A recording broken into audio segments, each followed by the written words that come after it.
நம்ம தொடர்ந்து கவர்மெண்டோடைய update schemes எல்லாம் வந்து பாத்துட்டு இருக்கோம். இன்னைக்கு வந்து பாத்தீங்கன்னா மகளிர் உரிமை தொகை வாங்குறவங்களுக்கான லிஸ்ட் இப்ப தயார் பண்ணிட்டு இருக்காங்க. என்னது புதுசா லிஸ்ட் தயார் பண்றாங்கன்னு கேட்டா ஆமா.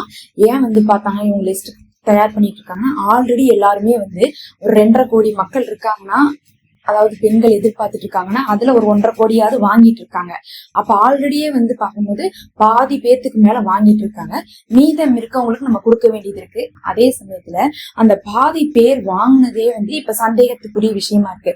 நிறைய பேர் என்ன கம்ப்ளைண்ட் பண்றாங்கன்னா, வேணுங்கிறவங்களுக்கு கூட கிடைக்கல. நிறைய பேர் சொந்த வீடெல்லாம் வச்சுட்டு நல்ல வசதியில இருக்கவங்க எல்லாம் கூட என்ன பண்ணிட்டாங்க, போன தடவை வந்து ஃபார்ம் ஃபில்அப் பண்ணி கொடுத்து அதாவது தப்பா தகவலை கொடுத்து வாங்கிட்டு இருக்காங்கன்னு சொல்லிட்டு ஒரு தகவல் வந்திருக்கு. அதனால இவங்க என்ன பண்றாங்க, இந்த தடவை புது ஃபார்ம் கொடுத்து ஃபில் பண்ண சொல்றாங்களா அப்படிங்கிறது நம்ம பொறுத்து இருந்தா பார்க்கணும். கண்டிப்பா புது ஃபார்ம் கொடுக்கறதுக்கான வாய்ப்பு இருக்கு. ஆனா அதுக்கு முன்னாடி இவங்களே லிஸ்ட் தயாரிக்கிறதா சொல்லியிருக்காங்க. ஒருவேளை இவங்களே லிஸ்ட் தயாரிச்சுட்டா ஃபார்ம் ஃபில்அப் பண்றதுக்கான வேலை இல்லாமல் போறதுக்கு வாய்ப்பு இருக்கு. ஏன்னா கவர்மெண்டே இவங்க எல்லாம் எலிஜிபிள் இல்லைன்னு சொல்ல போறாங்க. நம்ம அப்ளை பண்ணி தான் வாங்கணும் அவசியம் இல்லை. கவர்மெண்டே வந்து என்ன பண்றாங்க, இன்னாருக்கு இதுன்னு சொல்லிட்டு கொடுக்குறாங்க. ஒரு உதாரணத்துக்கு சொல்லணும்னா, அரிசி கார்டுக்கு நம்ம என்ன பண்றோம், பொங்கல்ல வந்து பொங்கல் பரிசு காசு எல்லாமே வாங்குறோம். இதே வந்து பாத்தீங்கன்னா சக்கரை கார்டுக்குலாம் அந்த காசு கொடுக்குறாங்களா? இல்ல. அப்ப என்ன பண்ணிட்டாங்க, கவர்மெண்டே ஒதுக்கிட்டாங்க. அரிசி கார்டுக்கெல்லாம் நம்ம வந்து என்ன பண்ணோம், காசு கொடுக்கணும் பொங்கல்ல அப்படின்னு சொல்லிட்டு ஒதுக்கிட்டாங்க.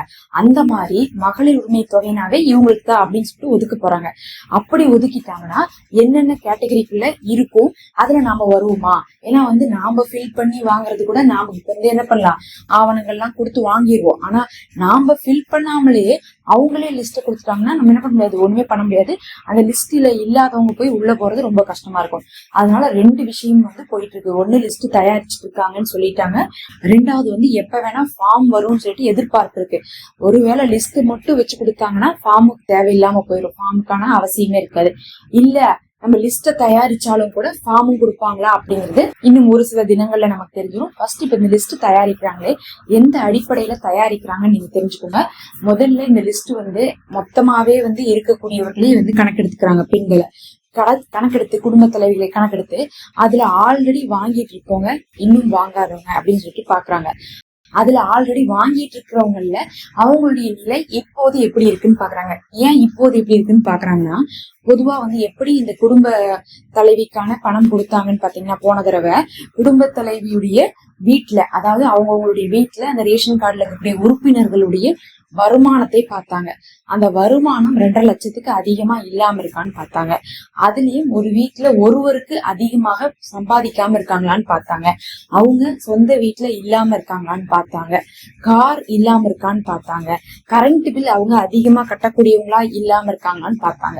ஏன் இதெல்லாம் இல்லாம இருக்காங்களான்னு பார்த்தாங்கன்னு பாத்தீங்கன்னா, இதெல்லாம் இருக்கிறவங்க கண்டிப்பா வசதி படைச்சவங்களா இருப்பாங்க. ஒரு உதாரணத்துக்கு நீங்களே சொல்லுங்க, 4 சக்கர வாகனம் வச்சிருக்காங்கன்னா அவங்களுக்கு வந்து மகளிர் உரிமை தொகை வேண்டுமான்னு சொல்லிட்டு கவர்மெண்டே கேக்குறாங்க. தேவையில்லை.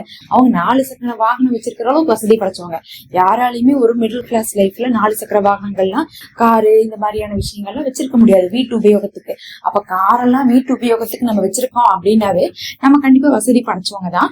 அதுக்கு நம்ம பெட்ரோலை போடுறோம், அதுக்கு நம்ம செலவு பண்றோம், நல்லா சொகுசாதான் போயிட்டு வரோம். அப்படிங்கும்போது எதுக்கு நம்ம இவங்களுக்கு மகளிர் உரிமை தொகை கொடுக்கணும் அப்படிங்கறதான் கவர்மெண்ட் வந்து என்ன பண்றாங்க, சொல்லக்கூடிய ஒரு காரணம். அப்ப வந்து பார்க்கும்போது ஒவ்வொன்னா என்ன பண்றாங்க, இப்ப அந்த வாங்கிட்டு இருக்கவங்களுடைய லிஸ்ட் எடுத்து மறுபடியும் செக் பண்றாங்க. காரணம் என்னன்னா, கடந்த தடவை நீங்க கொடுக்கும்போது கூட உண்மையாலுமே அந்த மாதிரி இருந்திருக்கலாம். ஆனா 2-3 வருஷத்துல உங்களுடைய தரம் உயர்ந்திருக்கலாம். தரம் உயர்ந்திருந்தா என்ன ஆயிருக்கும்னு பாத்தீங்கன்னா, மறுபடியும் நிலைமை மாறி இருக்கும். அப்ப இவங்களுக்கு இப்ப தேவையில்லை, அவங்களை கழிச்சிருங்க அப்படின்னு சொல்லிட்டு லிஸ்ட் என்ன பண்றாங்க, தயாரிச்சுட்டு இருக்காங்க. முதல் விஷயமே இதுதான். அடுத்து அப்படி அந்த லிஸ்ட் தயாரிக்கிறாங்களே, தயாரிக்கும் போது நம்ம சொன்ன மாதிரி ஆல்ரெடி இருக்கிறவங்களையும் கழிக்கிறாங்க, பிளஸ் இல்லாதவங்களும் சேர்த்துறாங்க. இல்லாதவங்க நிறைய பேர் கெட்டுதான் இருக்கிறாங்களா, அவங்களெல்லாம் என்ன பண்றாங்க, சேர்த்துறாங்க. அவங்களெல்லாம் எந்த அடிப்படையில சேர்த்துவாங்கன்னு சொல்லிட்டு பாத்தீங்கன்னா, அதிகமாக வந்து அவங்க சொல்லியிருக்கக்கூடியது, வாடகை வீட்டுல இருக்கவங்களுக்கு நம்ம வந்து கன்சிடர் பண்ணுவோம். அதாவது சொந்த வீடே இல்லைங்கிறவங்க தான் வாடகை வீட்டுல இருக்கிறவங்கன்னு அர்த்தம். நீங்க சொந்த வீட்டை எங்கேயோ வச்சுட்டு வந்துட்டு இங்க வந்து இன்னொரு வீட்டுல வாடகை வீட்டுல சௌரியமா இருக்கீங்கன்னா அது கணக்கு வராது. உங்கள்ட்ட சொந்த வீடே இல்ல அப்படிங்கும் போது உங்களே கன்சிடர் பண்ணுவாங்க.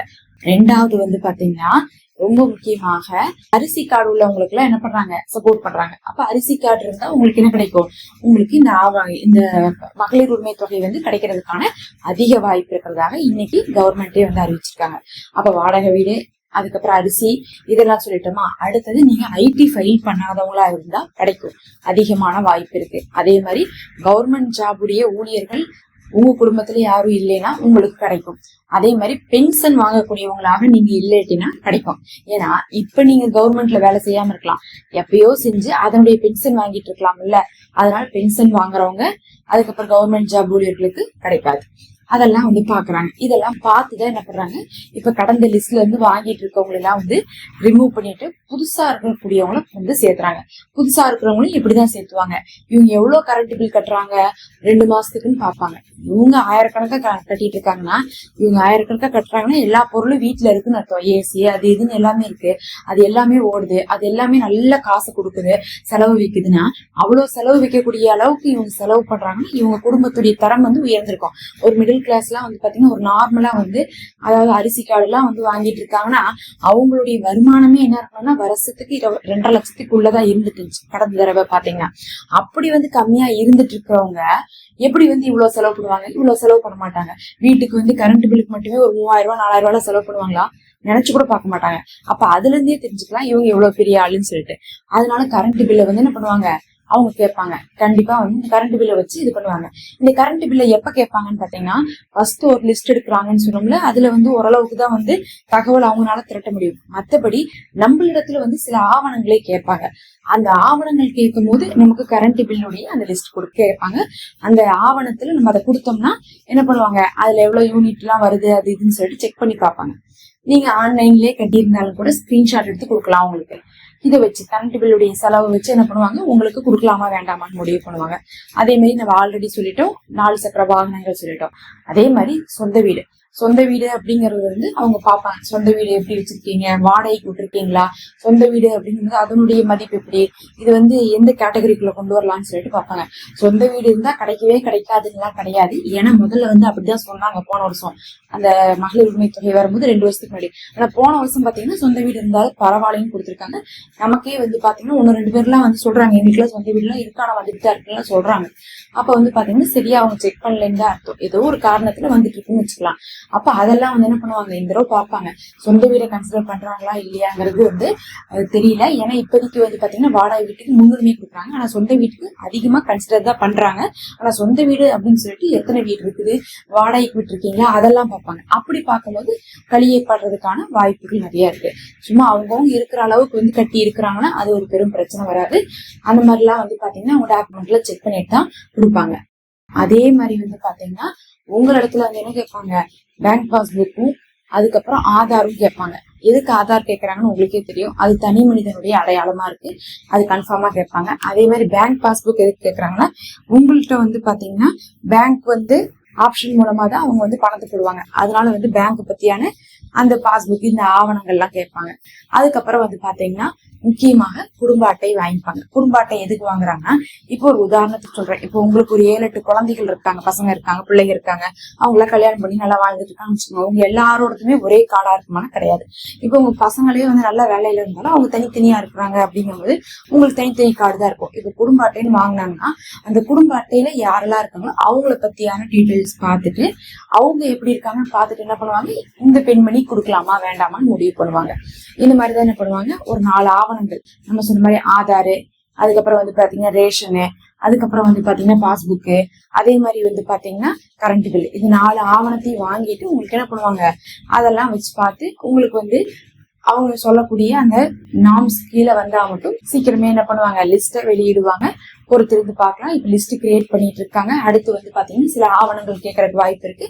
அதுக்கப்புறம் ஒட்டுமொத்தமா ஃபைனல் லிஸ்ட் கொடுத்துருவாங்க. நம்ம தொடர்ச்சியா அதை பத்தியான அப்டேட் எல்லாம் போட்டுட்டு தான் இருக்கோம். மறக்காம சப்ஸ்கிரைப் பண்ணி வச்சுக்கோங்க. அப்பதான் உடனே தெரியும். நீங்களும் என்ன பண்ண முடியும், அப்ளை பண்ணிக்கிறதுலாம் ஈஸியா இருக்கும்.